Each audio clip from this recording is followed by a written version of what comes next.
बिस्मिल्लाहिर्रहमानिर्रहीम। फरमान मुस्तफ़ा सल्लल्लाहु तआला अलैहि वसल्लम, तुम्हारा मुझ पर दुरूद शरीफ पढ़ना तुम्हारे गुनाह का कुफारा है। सल्लु अला हबीब सल्लल्लाहु अलैहि मोहम्मद। 3 उंगलियों से खाना खाना सुन्नत मुबारक रशद अतारी न्यू रूहानी इलाज लेकर पेश खिदमत है। एक वजीफ़ा लेकर आया हूँ इंशाअल्लाह हर मकसद के लिए। जो भी जायज़ हाजत होगी, जो भी जायज़ मकसद होगा, अल्हम्दुलिल्लाह ये पूरा होता है।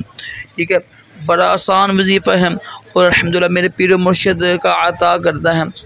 तो देखो शर्त ये होती है कि जो वजीफ़ा करना हो ना, उसके ना तलफ़्फ़ुज़ सही हों, सही तलफ़्फ़ुज़ हो ना। कुरान पाक ये होते हैं ना, हा आइन क़ाफ, ये जितने भी लफ्ज़ होते हैं सही लफ्ज़ हों। अगर सही लफ्ज़ ना हों तो उल्टा गुनाह होते हैं। कुरान पाक पढ़ने के गुनाह होते हैं, कुरान पाक उस पर लानत भेजते हैं। ठीक है, तो ये ऊपर लिख दूँगा मैं आपको, ये कोशिश करें, ऊपर हर चीज़ लिखी हुई है।